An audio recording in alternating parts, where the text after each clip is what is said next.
خلينا نقول ان دايما المسؤولية الاكبر بتكون على صاحب الوعي. مم.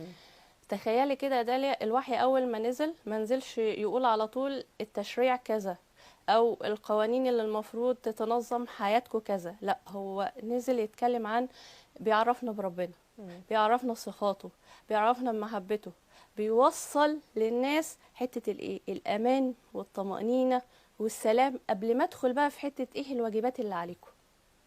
ففكرة ان انا بتعامل مع شخص هو لسه بالنسبة له أنا عندي الوعي، هو لسه بالنسبة له ما عندوش الوعي ده، طب أعمل إيه عشان أتواصل معاه؟ يبقى لازم من الأول إن أنا بديله مساحة الأمان، إن أنا أقول لا أنا متقبلك زي ما أنت دلوقتي، طيب أنا متفهم الدوافع اللي ممكن تكون ورا سلوكك، طيب الشخص ده خد فترة معايا وحس بفكرة الأمان بقى دي، طب ما تيجي بقى نحاول كده نقرب من بعض ونفهم بعض أكتر.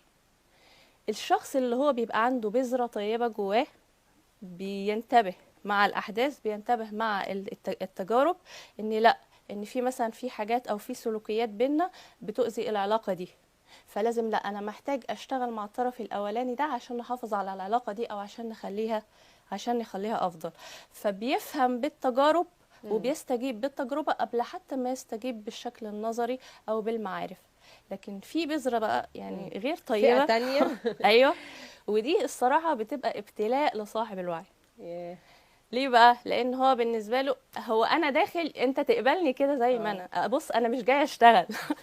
احنا خلاص كتبنا الكتاب اه. ودخلنا وعلينا الجواب، حضرتك بقى انت تدبست. بالظبط اتحطيت قدام الامر الواقع واستحملني زي ما انا. مم. فده مهما عملتي معاه هو اصلا واخد قرار مع نفسه انه مش عايز يستجيب، مم. وده فعلا اللي هو بيبقى ابتلاء. هو بيبقى طباع، يعني هو طبعه كده، فمش عارف ان هو ازاي يتقبل فكرة ان ما بيبقاش عنده مرونة ان هو يغير هو عشان اللي هو ما قدامه. عندوش، هو بيبقى ممكن نسميها بقى نوع من الكبر.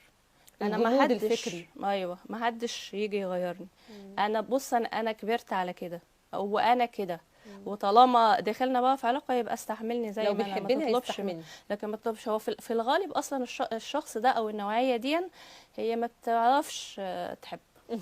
كمان لا، ده فيه مفاجآت بقى. لان ازاي؟ اصل ازاي؟ هو علاقه الحب دي ايه؟ اه. علاقه الحب هي مساحه تبادليه من الاخذ والعطاء. مم. فما لكن تبادل المشاعر. لما يبقى في حد عمال يدي يدي يدي، واحد تاني واقف مكانه هو عمال يستقبل لكن مش بيدي، مم. طب فين دليلك بقى على انك بتحب؟ ما تعودش على الاعطاء، على عطاء بالظبط. او ان هو يعطي يعني للطرف الاول مشاعر هو اتعود ياخد ويتبادل لكنه ما المشاعر. اتعودش ان هو يدي. مم.